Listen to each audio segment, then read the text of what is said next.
Hey everyone, I am James Wilson, and I have, using beautiful, colorful sidewalk chalk, created a graph for calories.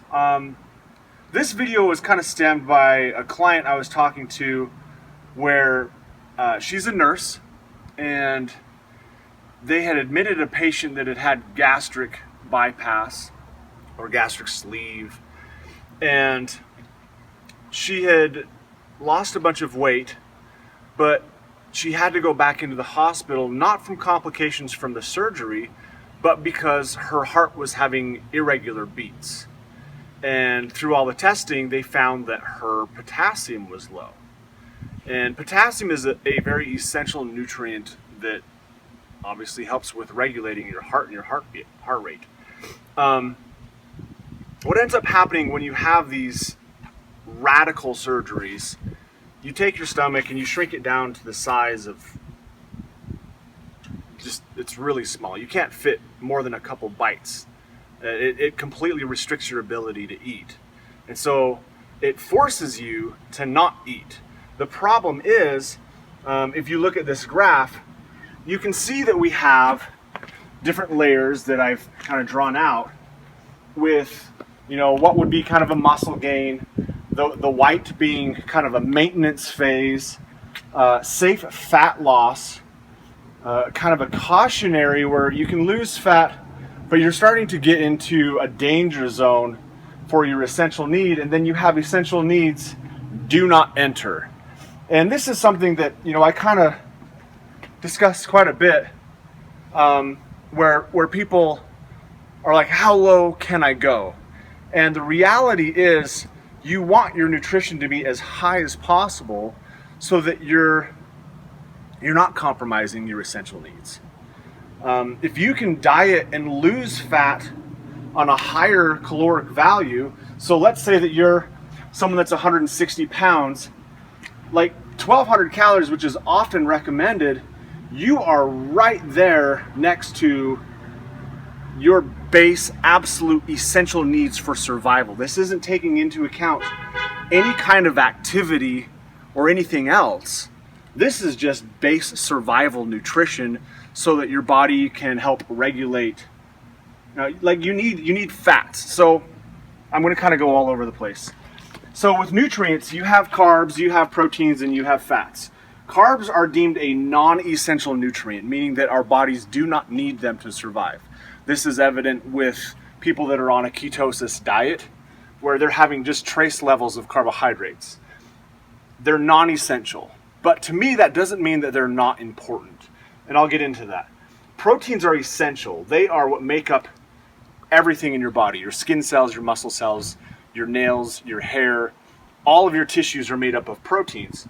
Your fats are also a very vital nutrient for cellular regeneration and communication. They're a long-burning energy. They provide the moisture for your skin and your hair, your nails. They also regulate your hormones. Very vital things. So you cannot be shy on these nutrients without compromising something. Where carbs are really important is that they are protein and fat sparing, meaning that when you have carbohydrates, your body doesn't have to pull from proteins to be the energy source, and it doesn't have to pull from fats for an energy source. These two nutrients can go towards their actual functions, and then carbs will be your primary source of energy. Now, according to the American Dietetics Association, adults should consume no less than 130 total grams of carbohydrates per day, 25 of those being minimum for fiber needs. And when you're looking at fiber needs, you're going to want to look at your dietary fiber and also your soluble fiber. Soluble fiber being very important for helping reduce your cholesterol levels and helping regulate all of that. Fiber is also really important for colon health. So if you are not having starchy carbohydrates, you need to be getting in your veggies and a pretty good amount of those so that you're getting essential nutrients that you're going to be missing from your proteins and also your fats. Anyway, so let's get back into this. Too many people are dieting way too hard, and they're dropping their bodies into this essential need, and it's compromising things on a dangerous level. Through these calculations, I've gone through, and these are rough estimates, and so that's what you're going to see is there's some yellow and green that's kind of blended, and there's some white that's blended in with the orange. You know, not everyone's going to be the same. We're all going to have varying needs. Our genetics, our activity levels, all of that's going to play a role in that. But also, and I've talked on this many different times, our adaptions. So what we have decided to do with previous dieting, our food choices, our activity choices, whether we are resistance training or whether we are doing mostly cardio, a lot of that is going to affect kind of what realm we're going to be in. You know, and you also have to account for, you know, your thyroid and your hormones and all those other things. So as kind of a base general guide, I don't want to call it rule, but as a guide, I encourage people to not consume less than their current body weight times 10 for fat loss. So you can dip below that. Obviously, if you're 160 pounds, you're looking at 1,600 calories, which is here, and you're not quite in the red zone, but you can see you're at the bottom end of that green fat loss, and it starts to get cautionary, and then you're in that red zone. So, you know, I build in these margins just because I want to make sure people are healthy. Like, aesthetics aside, your health is the #1 priority for me.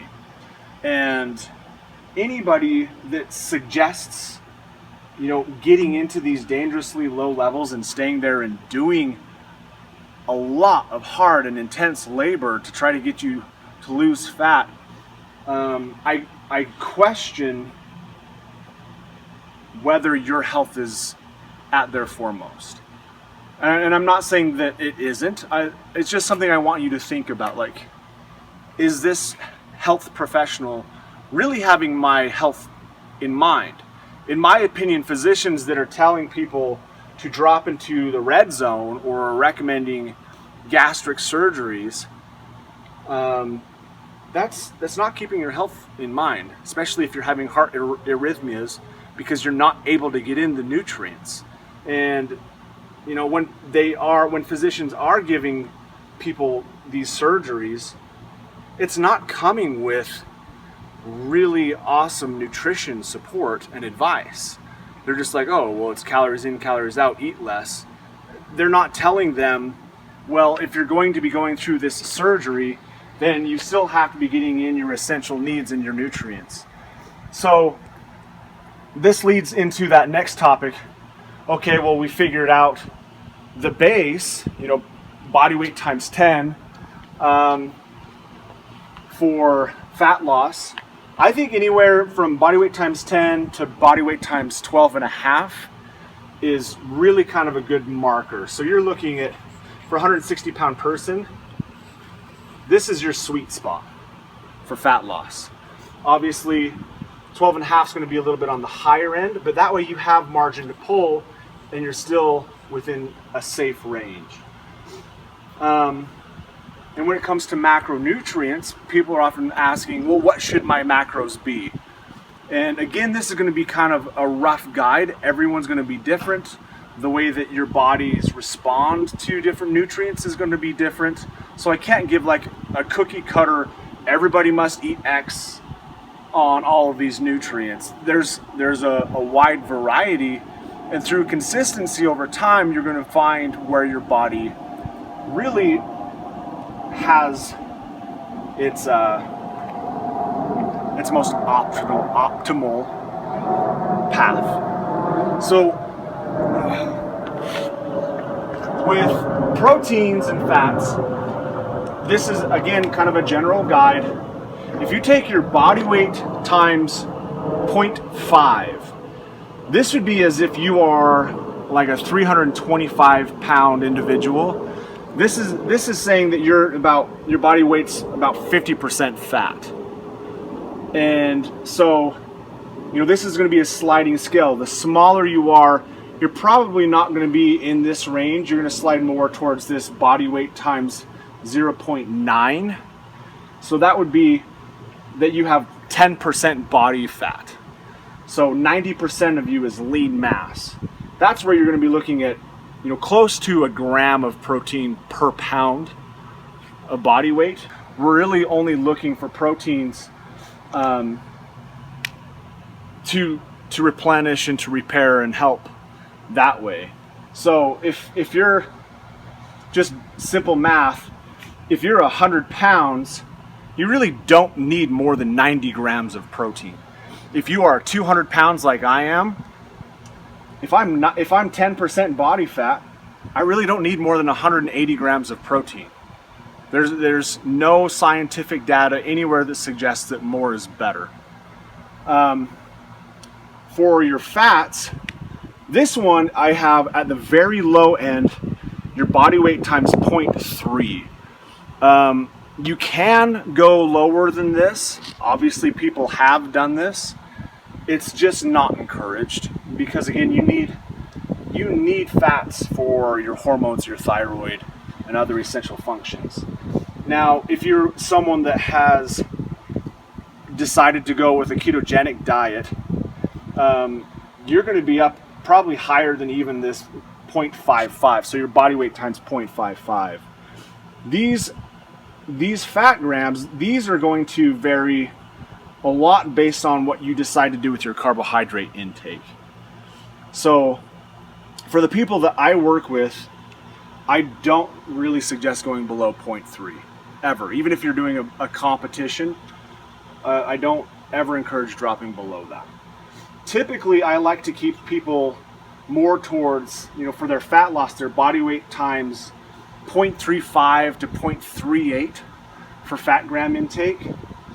And then, if they're maintaining or if they're looking to do a muscle gain, then we can bring this up higher.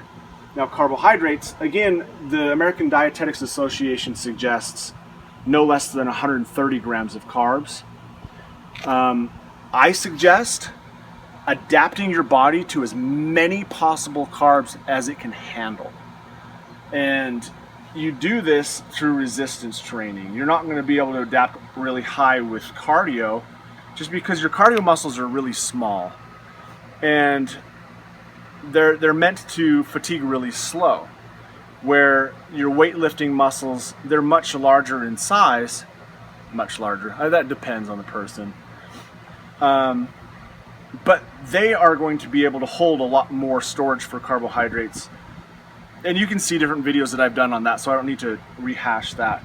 But it's to your advantage to get your carbohydrates as high as possible. If you can do that, then you're going to have this huge margin to pull from. And that's where kind of reverse dieting comes into play and the benefit of that. So, when we're talking about these things, and I get private messages from people that say that they're 160 pounds, they've been eating 1,200 calories per day, and they're like, hey, I want to lose fat. Where are we going to pull from for you to drop body fat? Because if you're maintaining your weight on 1,250 calories a day, we would need to drop to 750, which would be about here, for you to lose maybe a pound a week. I mean, you're in your danger zone. We don't have any room. So that's where reverse dieting comes into play, because we can take this person and we bring them up to where their body weight is times, at minimum, body weight times 2 for carbs, and minimum their body weight times 0.45 for fats. And we get their calories up, so they're up in this area. Okay? So if we have their body adapted to this, then once we pull calories back, they're in this sweet spot, and this is where they lose fat at a very healthy range. So keep this in mind. Again, this is just kind of a general graph idea, but you can kind of see based off of where your weight is, if you're 50, 100, I doubt many of you are 50 pounds, but the 100 up to 325, you can kind of see on that sliding graph where you fit and kind of where your calories should be. And What you want to be doing is not looking for immediate results. We're seeing a lot of people that they're looking at 3-week and 30-day diets, and it's ridiculous. You're not going to see awesome progress in 3 weeks. I mean, to me, this is like someone that's like, okay, where should I go? And they're walking around and they're just viewing everything as immediate in front of them. And you're not going to get any far. Oh, I'm disappointed. I'm not really making any progress. Well, pick your head up and gain some perspective. Stop looking at where you're going to be in 3 weeks. Start looking at, what am I going to look like in a year from now? What should I be doing right now, today, to get where I want to be in a year? If you're this 160-pound person and you're right here, you're not going to see fat loss like you want.